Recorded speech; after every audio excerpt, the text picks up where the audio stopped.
promised us safety on these shores. Instead, we found stormy seas, rocks like shark teeth, and treacherous mists. Those few who manage to land will be set by hunger, cold, and nightmares born of weirdness. My people settled around a gnarled old statue. Though we did not understand its origin or purpose, the enemy seemed to avoid it. That was good enough. For a time.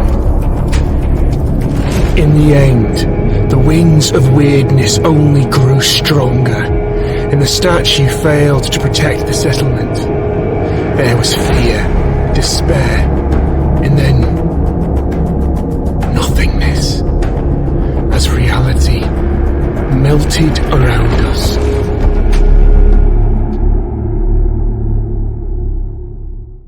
You awake to nothingness. All you can sense is darkness. A dense mass of emptiness so total that even your thoughts disintegrate. Then you hear whistling. An eternity seems to pass before something materializes in the darkness with you. Something angry. Damn it, you weren't supposed to land here. Damn it all to hell. The creature pauses for a moment, clearly weighing up some options. He taps a finger against one of his horns. Now, listen, there's a lot to do and no time to waste. What can we try?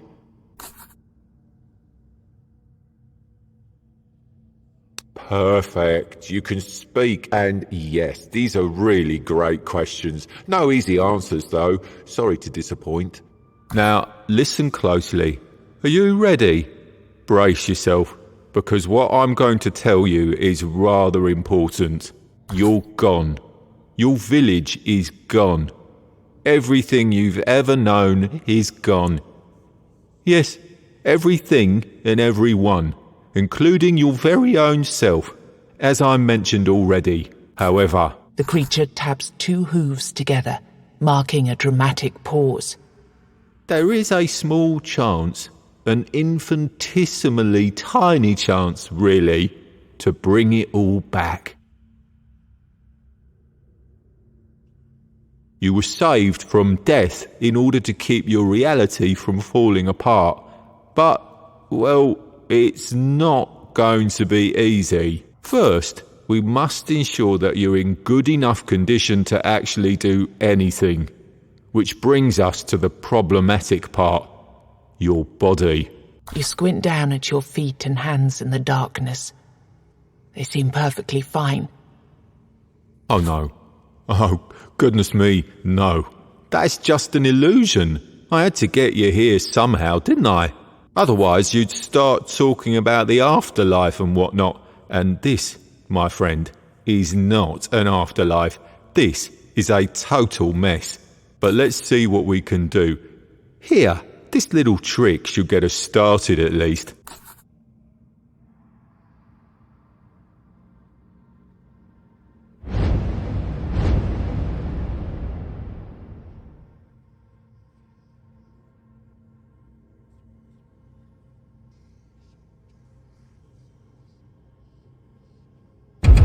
Well, it seems your soul isn't strong enough to be picky about its vessel yet. Don't worry, you'll grow. Now, we need to see whether my little trick actually worked. The goat weaves his fingers in an intricate series of gestures. With a final flourish, he conjures a terrifying creature into the emptiness. Aha, here we go. This is a powerful Avalonian warlock. But don't worry, he's not really here. Not in the truest sense. Your goal here is simple. Fight. Show me that you've got what it takes.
colour me impressed. I didn't expect that. Have you been here before and I just didn't recognise you? Anyway, after that performance, I'll assume you don't need any more direction. So, I'll send you to your destination. Your main objective for now will be to push forwards, survive, kill the 4 Guardians. Then we'll talk. Listen, it's been 4 years since humans landed on these shores. 4 years of strife, fear and hunger. At least that's what you tell yourselves. And 4 years of war you were destined to lose, because even the mightiest human wizards are no match for the Avalonians. Seeing your expression, it makes an impatient grimace, stepping from one foot to the other. The war you brought here? Well, it wasn't exactly going in your favour. But then that wizard, Merlin? Well, he had an idea. Your king, Arthur, he had another brilliant idea.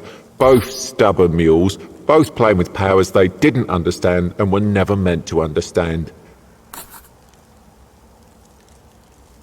And so we're here, in this corrupted reality, strung...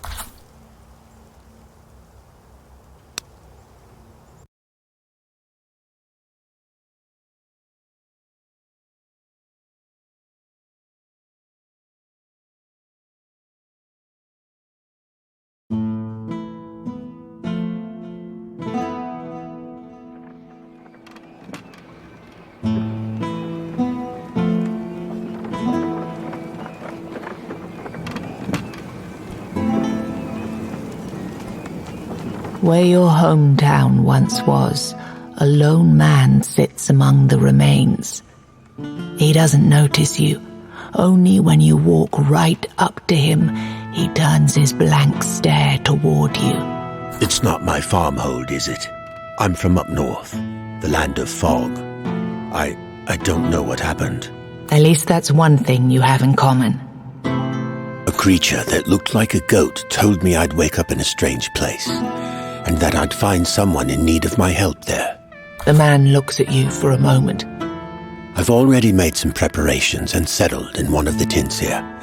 I can't offer you much at the moment, though. This place is different. But you?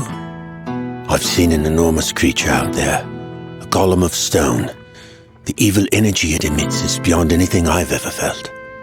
I'd say getting rid of that beast would be a good start.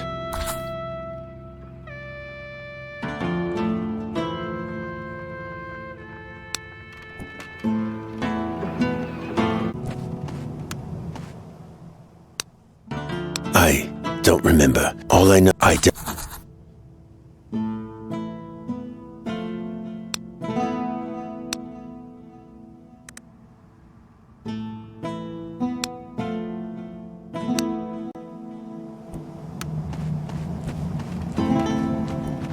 Right now, this building is an abandoned ruin. However, during your travels, you might find someone who'd be willing to settle in here and help you with your quest.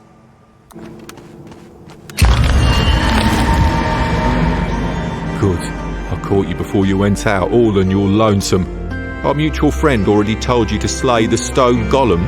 Perfect. The golem is just a start, though. Even if you do manage to kill it, the further you go, the more dangerous the road will become. And since we're talking roads, you're walking within the weirdness now, and it's dangerous. Take these candles, light them up, and try not to let this damned fog close around you. Got it? Oh, and before you face the golem, look around the area. There's a blacksmith nearby who might be willing to join your village. Finding people like him will be crucial for your survival. Each one will be helpful in a different way. And with that, I'm out. Good.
A song breaks through the slithering of the weirdness. I have no hope, no home, no gold. Mine is but misty morning cold. Not long afterwards, you come upon a man wearing a blacksmith's apron. Oi, traveller. Want to buy a good anvil? 'Tis all I have, I'm afraid. Me home, you see, went poof. 1 minute there, next minute gone. I found myself here, with this lump of iron for company. I swear to gods it started talking to me not long ago. Oh, no.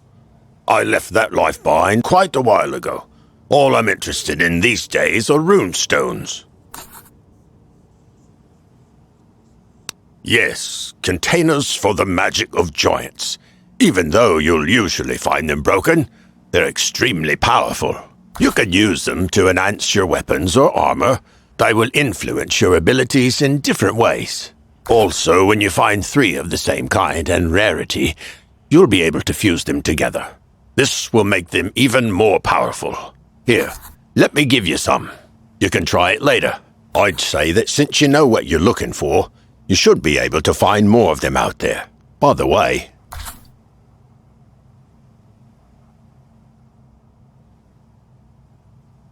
you want me in your village?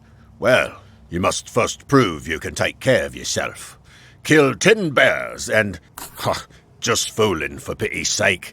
What would I need 10 bears for? Show me the way.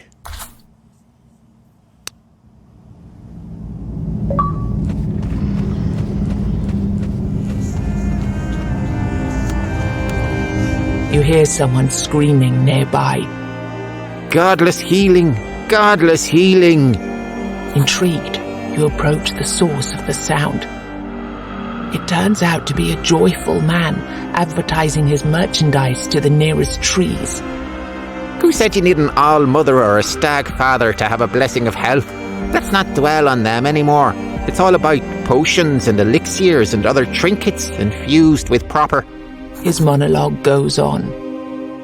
You can see tiny horns growing from his skull. His mind clearly isn't quite right either. Maybe disrespecting the gods wasn't such a great idea after all.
It's a mystery why these stones light up and banish the weirdness when people walk by. Many believe Merlin himself invented the runes carved into them. There's also a darker rumor that they were left by the Four-Dwellers to lure humans into their domain, like moths to the flame. As the flickering light of the weird candle combines with the milestone's faint radiance, the surrounding darkness is pushed even further back.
Hear music, joyful melodies at that.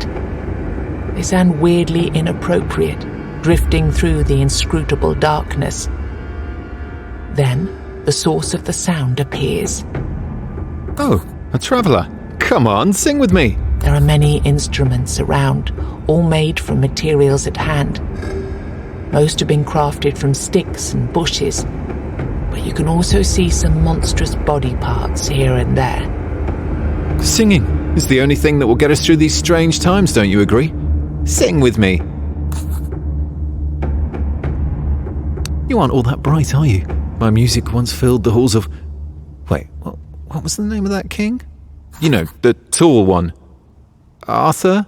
Yes, grumpy one, didn't like jokes, but he paid well. He starts to dance again, clapping on his belly like a drum. Speaking of paying, Master Stranger, do you have any coins to spare? If you do, I might teach you a song or two.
Within the darkness, you hear a familiar voice. Finally, now we can start the cycle of proper rebirth. A different voice appears out of nowhere, and its owner is nowhere to be seen. Be gone. It is calm. Inhumanly calm. Can I invite you to the table? You see a hooded figure waiting for you by the table. A chessboard sits upon it, the game in progress. As you take the free chair, you realize the creature has no face. A white skull leers from the shadows of the hood, a human skeleton draped with robes. I admit, I'm not used to showing up in person whenever people die. That's too much hassle, with adjusting my presence to your current imaginations and whatnot. But let's say that your case is special.